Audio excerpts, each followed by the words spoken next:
or buy a new life. In addition to the plenty millions and smartphones, we could summer you with 1 gigabyte plus 500 naira airtime instanta plus up to 100% data bonus for 1 year. Recharge 200 naira and above. Make you for the win. Promo starts August 10 and ends November 7, 2020 and is approved by FCCPC. 9 Mobile.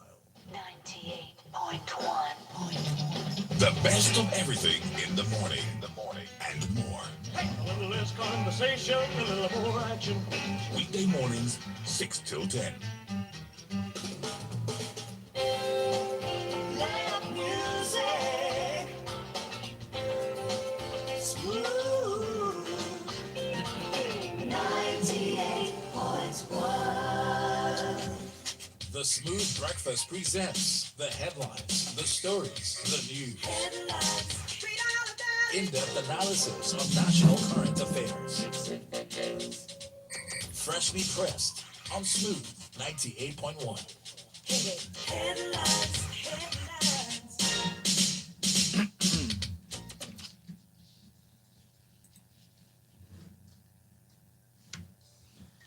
Good morning to you, and thank you for staying with us and joining us in Smooth 98.1. Love music, love life. It is time for us to get into the segment of Smooth Breakfast called Freshly Pressed 981. I'm your host, Valentine Ohu, and I'm joined by Divo Okorie. Hi, Divo. Good morning.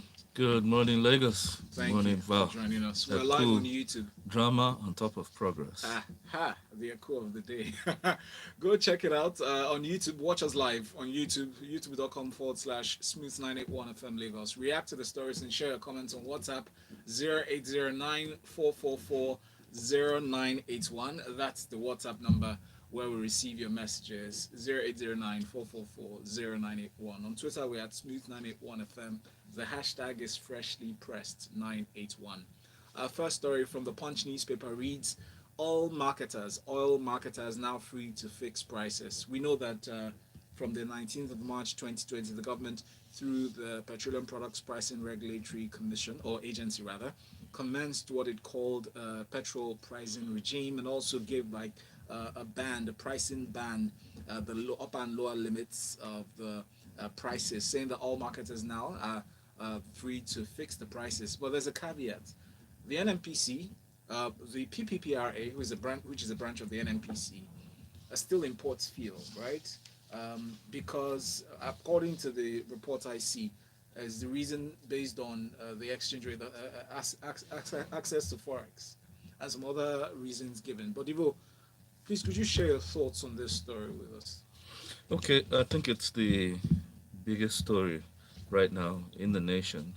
I think a few weeks back, there were indications about the control of the pricing for one of our most utilized products, which is PMS, that's fuel. And today, at some point, a few months back, the federal government, I think through the Minister of State for Petroleum, did mention that they were deregulating. But then there was a difference in position by the PPRA, that's the regulatory body, that came out and said, well, fine, yes, we're deregulating, but we will still maintain what they refer to as price modulation, where they give upper and lower limits for prices to be, of the pump price to be sold for marketers. And as usual, what would happen is that every month or so, if you notice through COVID, whether there was a commensurate increase or decrease in the external market, a figure was bandied, okay? Yes. So it went down at first. If you remember, during COVID as well, during the lockdown, the slump in oil price went as low as... About 29. It went as low as $23. $23, yes. Yes, with the YTA going as low as even zero. But what happened was, then people screamed and said, oh, but it's gone so low, how come we're not seeing that? And people said, no, in the next month we would watch and you would see that drop. So we did see that drop. I think it came as low as 123 naira, 123.5 naira. And then from that point on till date, it has gone up 3 times till the current about 158, 160. Now, the issue there was you still haven't fully deregulated because you should not be fixing these prices. 2, there are factors that define and determine petrol pricing, okay?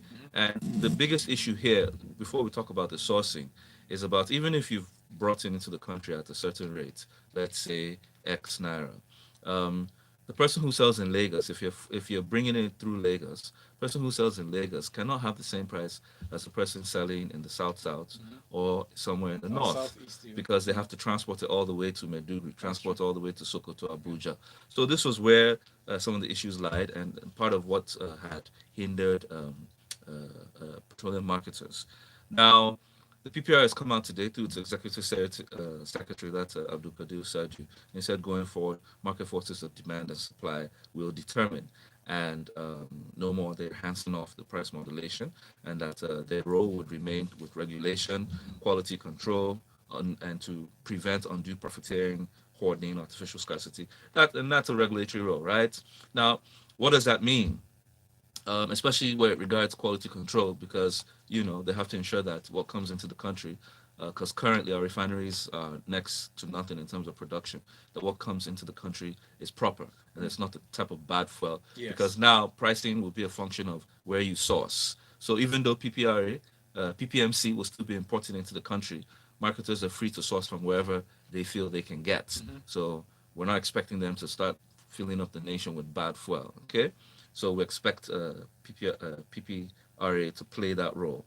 Now, hopefully, the federal government is still importing, and they do that by means of under recovery. But in this case, the under recovery is not for last mile or pump price sales, because that was where the subsidy came in. But now it's a case of if they give our crude out to a certain extent, it will come commensurately in terms of fuel importation into the country. Almost like a barter Trade by trade barter, almost, yes. So, well, that's one angle. So you can buy from the PPMC, or if you know how to source it wherever You go nationwide, you go and source it and you bring it and you sell.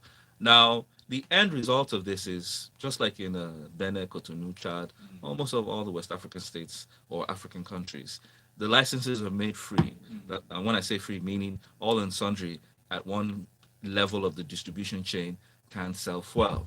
So, like I said, in Benin, cross to Benin, market women are selling fuel on the road. It's a known thing. Yes. So, if you can source it cheaper from anywhere, your price is lower.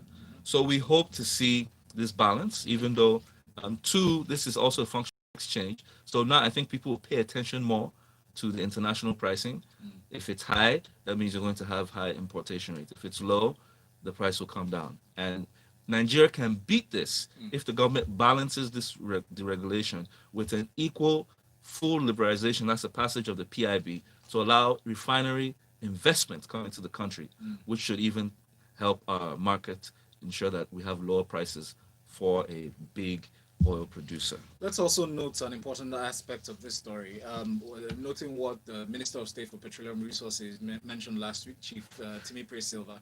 He said that the plans to merge the PPPRA and the Petroleum Equalization Fund into an agency called The Authority has reached an advanced stage. Send us messages on WhatsApp 0809 444 0981. JP says, good morning, freshly pressed. Now it appears, based on crude oil prices, marketers will now have access to FX and sell at landed prices.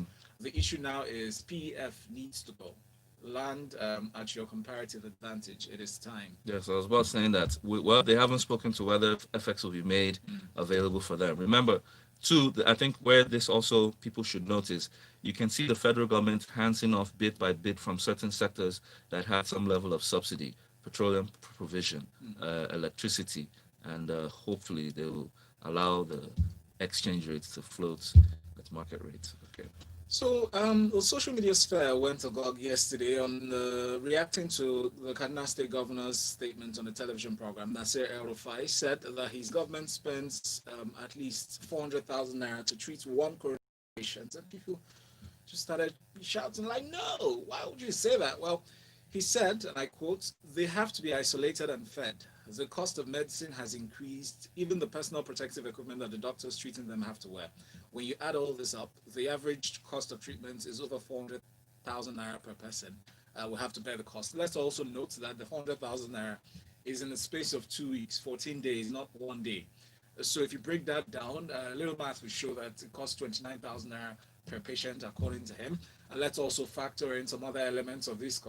in terms of accommodation. If you go to a hospital, for instance, you pay for the room, you pay for the drugs, you pay for the consultancy and all that. But just putting it into perspective. Divo, your thoughts though?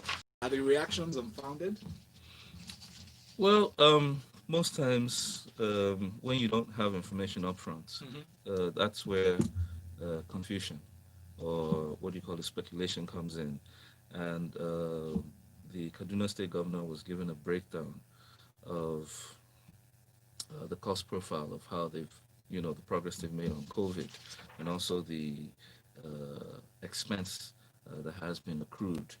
And in breaking this down, he was speaking with traditional rulers, and I think His Eminence, the Sultan of Sokoto, was also in the meeting that chaired it. And he said, well, that even though government had made some progress in it, and the virus was still with them, there was a huge expense that came with it. And he mentioned that it cost about 400,000 naira to treat a coronavirus patients. And whilst, yes, many people jump and say, oh, so much money, etc., he gave the breakdown that this 400,000 includes accommodation. Now, this accommodation, remember, is referring to the isolation, which runs for about 2 weeks in terms of the the WHO recommendation. 2, they have to feed the patients during that 2-week process. They have to provide PPE, that's personal protective equipment. That's the masks, the gloves, the sanitizers, the shields, and all of that, both for the medics and the patients. They have to also provide drugs, which also haven't come cheap, the testing equipment, as well as the medical equipment. So that was what amounted to that. And, I think some time back, Lagos also announced their own price margin. Lagos was ranging between 500,000 naira to about 1 million naira, depending on the case. Yes. And they mentioned that non-complex cases where it wasn't so severe, about 100,000 per day. Now, I'm not so surprised about this. A lot of investment had to go in at this point in time because we were not sure whether it was like an Ebola-like scenario. However, what is important to note is that this was an unexpected expense on governments, okay? Not just the state governments, but also the federal government. And the debate shouldn't be on how much it was. The debate should be more about how are we going to find long-lasting local remedies. And when I say local remedies, because a lot is imported, how far are we able to produce some of these PPEs locally? That's in terms of qualitative masks, shields, etc. So that Do we even have the facilities to produce? well, I think Lagos State also supported a certain private For entrepreneur. masks. Yes, for mass Face production. masks, yes. And so much has also come from some of our indigenous traders Yeah. in terms of the ability to produce. So that's the way forward to ensure at the end of the day, we're able to produce some of these things that we normally import to lower our expenditure. But what does that say about interaction between government officials and the citizens? Because, I mean, a bit of knowledge would douse some of yes, the suspicion information management. and Yes, distrust. information management. However, the way this happened, it all came suddenly. At least, thank God, we're getting to hear some level of accountability. However, it's not complete. Many still want to hear both from the state and federal government how some of those COVID expenses had been spent. We want a blow by blow account, and because it's public funds, it should be made public to the people. Thank you. Please note that you can comment on WhatsApp as well as YouTube and Twitter. Hashtag is freshlypressed981. WhatsApp number 0809 4440981. People is my analyst. Neil almost said, good morning all. On the issue of refineries, Egypt has 9 active refineries, all being operated by Egypt Petroleum Corporation, including the oldest refinery in Africa, commissioned in 1913. Algeria's 6 refineries are all active and operated by Algerian government's owned company. Are Algerians and Egyptians smarter than Nigerians? NMPC and Nigerian government have failed Nigerians and Nigeria. Thank you, Nee, for your message. Yemi says, all I'm hearing from your analyst this morning is that harder times are coming, and we're yet to see the worst of it. God help us. Bamidele says, El Rufai's government must have done well with that cost, considering someone's own 1 million. All right. Speaking of the realities of the times, in terms of the weather, we have started experiencing heavy rains in this season, NIMET and some other agencies have reported and warned that some key states will be experiencing, especially those on the line on coastal lines, Lagos included, will be experiencing floods. The one that sparks this story from the Guardian newspaper is Jigawa. The report says no fewer than 25 people died and more than 51,000 houses destroyed by heavy rainfall in Jigawa. The governor, Muhammad Badaru, made this disclosure while speaking to newsmen yesterday, decried the devastating effects it had and the lives lost, saying even one life is very important and crucial and terrible enough. But the fact that this is experienced on an annual basis, every year this happens, what do you see from the story, Devo? Because intuitively, I'm thinking if you've been experiencing this over the years, couldn't there have been a concerted effort to put a lasting solution to this to reduce the casualties and the damage caused? Well, it's a fallout of a perennial crisis that we have in terms of the environment. And in this case, as the headline did say, instant rain. So meaning it was unexpected. Or when I say unexpected, yes, we're expecting rain, but you weren't expecting such heavy rain in such little time. And at the end of the day, at least as of the reporting time, they counted about between 20 and 25 people that were killed. And the worst part was that 51,000 houses were destroyed in the heavy downpour. And this was in Jigawa. Now, remember, we had been in earlier sessions discussing about NIMET's and also the Nigerian Meteorological Association's predictions about heavy downpour of rain coming from the now dispense, which normally takes place at this stage in the year, yearly, okay? It's coming, the now comes from about 7, 9 countries and dispenses a huge proportion of it within Nigeria, coming from the north through River Benue, and then Niger, and then the confluence down into the littoral states like Lagos, Rivers, Port Harcourt, Delta, etc. So it's coming. These are signs that this is what is going on in Jigawa. So my point, right? If the Nigerian Meteorological Association has made this announcement, given this prediction of what's going to happen. Unfortunately, Val, you see, this country is how many years late? It seems we just can't catch up with issues. Do I say, am I surprised?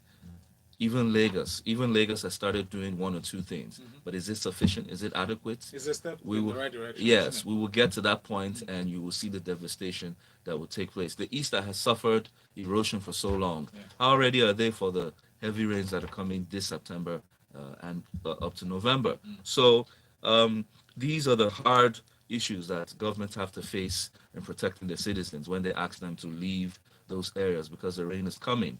You know, it's an old spiritual story that when the rains were prophesied, some people took heed and some didn't.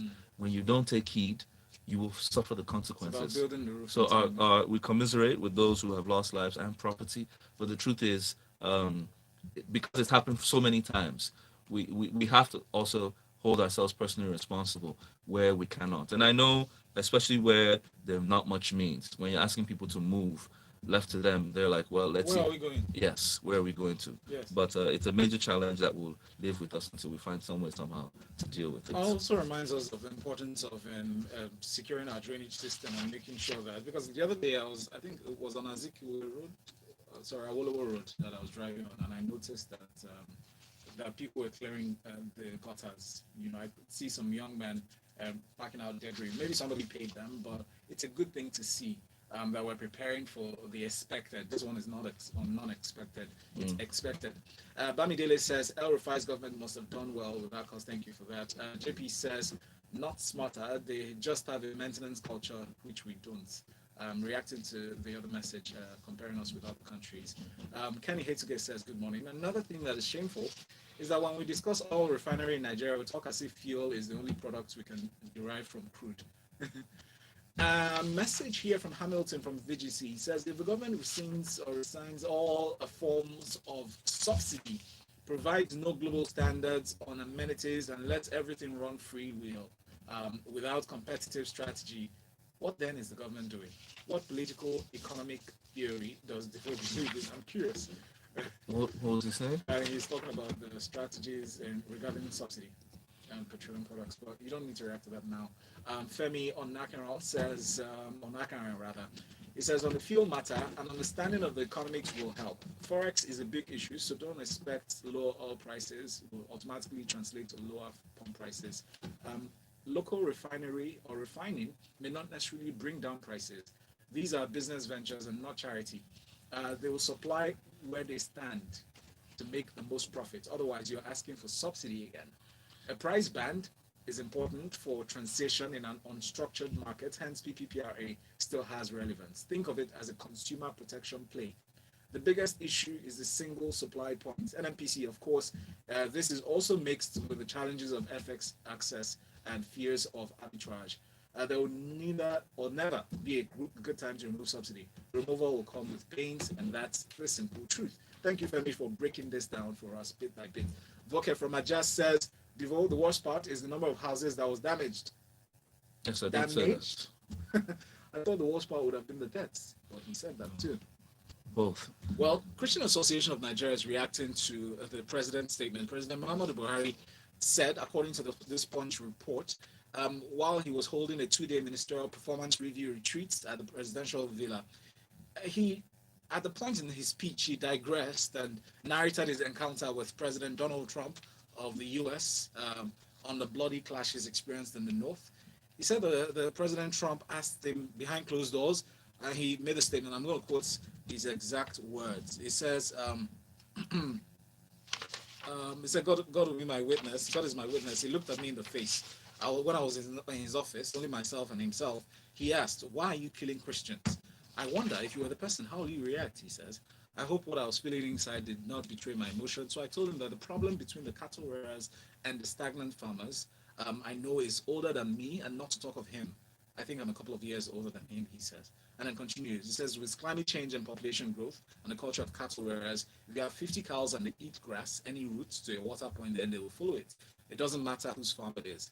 In a breakdown of his explanation and his response to President Donald Trump, Khan obviously did not, like his statement. They called it a weak response to the President Donald Trump. What else do you think they were expecting from him, President Buhari, and what do you make of this statement? Yeah, well, this was Khan's Vice President Chairman of the association in Kaduna, John Hyde. And in his interview with correspondents, he did say that Buhari and his government will never stop amusing us with their tales by moonlight. Because what is happening in Zamfara, Sokoto, Katsina, Biringwari, Southern Kaduna, Taraba, Plateau, and others cannot be described as a cultural thing, because the president did mention that he had tried to explain to Trump that this had got nothing to do with ethnicity or religion. It was a cultural thing. Now, he said that, and that's why they said the Buhari's position was weak, and that his government does not care about the killings in our country by calling them cultural things. Just this evening, I received a report from the Kaduna Baptist Conference president about the number of their members that had been killed by bandits in Kaduna State from January 2020 till date, about 105. And our president is calling it a cultural thing. May God save Nigeria. Well, this is a reaction from one angle, and especially we've had a lot of mixed reactions regarding the state of insecurity. Now, I'm actually tired of this picnicking that we do. Meaning, let's look at the state of insecurity here. You have insurgents in the northeast. You have almost unbridled banditry going on in the northwest. You have kidnapping of women and children, North Central and both locations. You also have ethnic clashes. And when I call them ethnic clashes, because the Southern Kaduna case is an issue of land, of people, those between the settlers and the non-settlers, which has gone on for so long. At the end of the day, the constitutional provisions or rights of every citizen of protection and security have been crossed. Okay? So cutting it down, and at the end, and then the worst part is the consequences that come with it. We don't see them. It seems as if we perpetually keep fighting these battles and wars, and we're never able to trail and say, okay, these are the people behind it, or this is who is responsible. We've captured this one, we've captured this one. It just goes on and on and on. And I can understand where the Khan was saying that, well, what do you mean by it's a cultural thing? What was it about our cultures when this was taking place? So we don't we yes, we owe the international community an explanation as to what we are um, doing here. Remember, we've been vying for Security Council positions for some time now. However, we owe it, the truth, we owe it to ourselves more to call it by what it is and to deal with it once and for all. Because this back and forth, it's Because it seems like, I mean, you're blowing out smoke with the hopes that will put out the fire. I mean, I feel, correct me if I'm wrong, that they were expecting the president to speak and deliberately ask for international military support in the fight against banditry and all the things that we experience, security issues we're encountering here. But I wouldn't know if that's really what the expectation is. But based on the comments, I see where you're coming from, Devo, and I thank you for that. Message here from Kayode says, thank you for that. We've seen it. It's not related to the show, but I'll treat it in time. Keep your messages coming into WhatsApp 0809 444 0981. On YouTube, I saw one message from Odini Orishe. Odini says, cleaning the gutter, speaking about rains, cleaning the gutter and leaving it on the side does not help when the rains push the contents back in. It should be removed completely. Quite right. Thank you. Let's move on to our next story very quickly. We have this one from the, let's just quickly move to this one from the Vanguard newspaper. Anxiety as INEC, in INEC as changes imminent over Ondo polls. Speaking of last minute details or change of plans before today's meeting, the Independent National Electoral Commission is in a quandary over next week's governorship election in Ondo State. There are speculations here and tension in the headquarters of the election and management body that some members and of staff and management are said to be favorably disposed to this new development and the acquiescence of the national commissioners to the development of INEC. But what development are you talking about precisely, Devo? And in terms of commissioners, trying to give pressure or put pressure on the leadership of parties to assure them positions in the elections coming. Well, generally, this is tied to the appointment and the reappointment of some commissioners who have their time has expired. Okay, Was about to expire. Yes, and those who believe that they would also be reappointed since the election is taking place. And let me break this down. There are fears that national commissioners whose tenures are due to end in 2 months may have traded the Edo and Ondo elections in return for guarantees of reappointments. Okay, this information made available to INEC shows that only the reappointment of Mrs. Amina Zakari will be feasible, even though she has already served 2 tenures. Although all of the commissioners are said to be vulnerable, apart from the 2 from the north and 1 from the southeast. Now, you see, this is a worrying trend because if they're vying or they're lobbying for reappointments, does it not indicate that somehow the election is already compromised? I thought INEC would seize this opportunity to show full probity and transparency. In what sense?